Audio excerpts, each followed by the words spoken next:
100 years ago, a new theory about human nature was put forward by Sigmund Freud. He had discovered, he said, primitive sexual and aggressive forces hidden deep inside the minds of all human beings. Forces which, if not controlled, led individuals and societies to chaos and destruction. This series is about how those in power have used Freud's theories to try and control the dangerous crowd in an age of mass democracy. At the heart of the story is not just Sigmund Freud, but other members of the Freud family.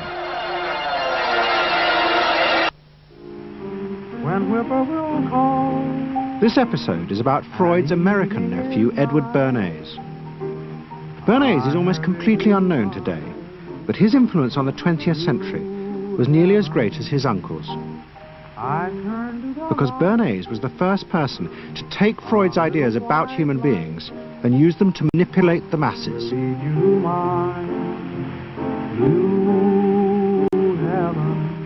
He showed American corporations for the first time how they could make people want things they didn't need by linking mass-produced goods to their unconscious desires. Out of this would come a new political idea of how to control the masses. By satisfying people's inner selfish desires, one made them happy and thus docile. It was the start of the all-consuming self, which has come to dominate our world today.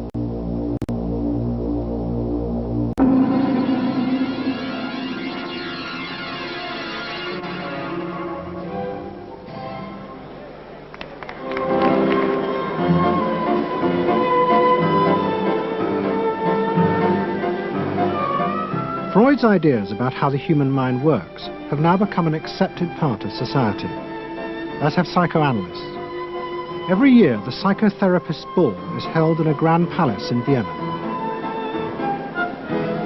This is the psychotherapy ball. Psychotherapists come, some advanced patients come, or former patients come, and many other people, friends, but also people from the Viennese society who like to go to a nice, elegant, comfortable ball. But it was not always so. 100 years ago, Freud's ideas were hated by Viennese society. At that time, Vienna was the center of a vast empire ruling Central Europe. And to the powerful nobility of the Habsburg court, Freud's ideas were not only embarrassing, but the very idea of examining and analyzing one's inner feelings was a threat to their absolute control. You see, at that time, these people had the power. And of course, you just were not allowed to show your bloody feelings. I mean, you just couldn't. You know, I mean, you couldn't, if you were unhappy. Can you imagine, for instance, you sit somewhere in the country in a castle, you are deeply unhappy, you are a woman. You couldn't go to your maid and cry on her shoulders, or you couldn't go into the village and complain, you know, about your feelings. I mean, you couldn't, it was like selling yourself to somebody. You just couldn't, you know, because they had to respect you. Now, of course, Freud, you see, put that thought very much into question, because you see, to examine yourself, you would have to put a lot of other things into question, your society, everything what surrounds you, and that wasn't a good thing at that time. Why not? Because your self-created empire, to a certain extent, would have fallen into bits much earlier already. But what frightened the rulers of the empire even more was Freud's idea that hidden inside all human beings were dangerous instinctual drives. Freud had devised a method he called psychoanalysis. By analyzing dreams and free association, he had unearthed, he said, powerful sexual and aggressive forces which were the remnants of our animal past. Feelings we repressed because they were too dangerous. Freud devised a method for exploring a hidden part of the mind, which we nowadays call the unconscious, which is a part that is totally unknown to our consciousness, that there exists a barrier in all our minds which prevents these hidden and unwelcome impulses of the unconscious from emerging. Good night.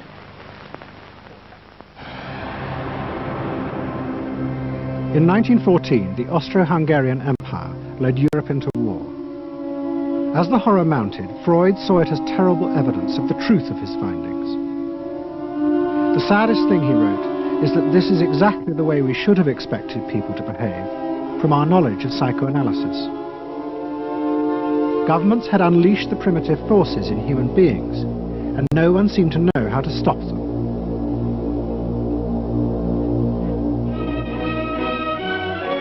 At that time, Freud's young nephew, Edward Bernays, was working as a press agent in America.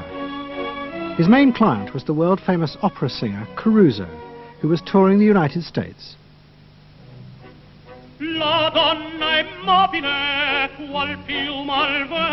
Bernays' parents had emigrated to America 20 years before, but he kept in touch with his uncle and joined him for holidays in the Alps.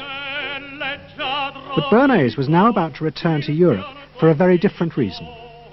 On the night that Caruso opened in Toledo, Ohio, America announced it was entering the war against Germany and Austria.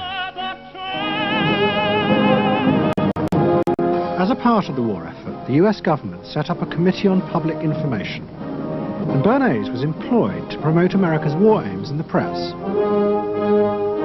The President, Woodrow Wilson, had announced that the United States would fight not to restore the old empires, but to bring democracy to all of Europe.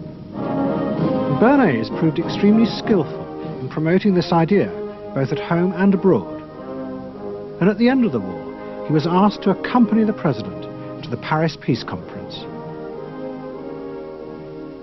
Then, to my surprise, they asked me to go with Woodrow Wilson to the peace conference. And at the age of 26, I was in Paris for the entire time of the peace conference that was held in the suburb of Paris, and we worked to make the world safe for democracy.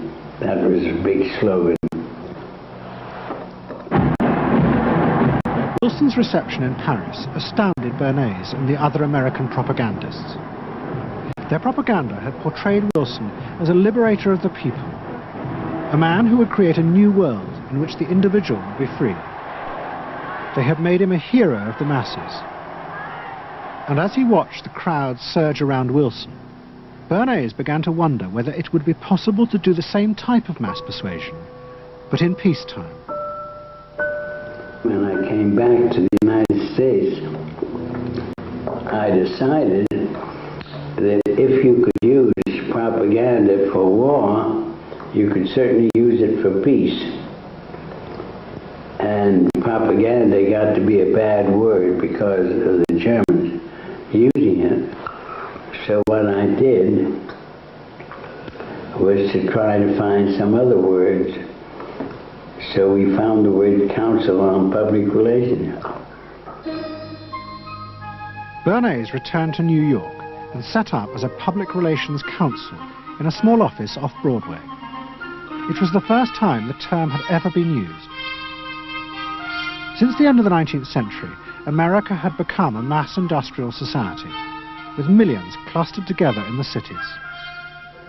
Bernays was determined to find a way to manage and alter the way these new crowds thought and felt.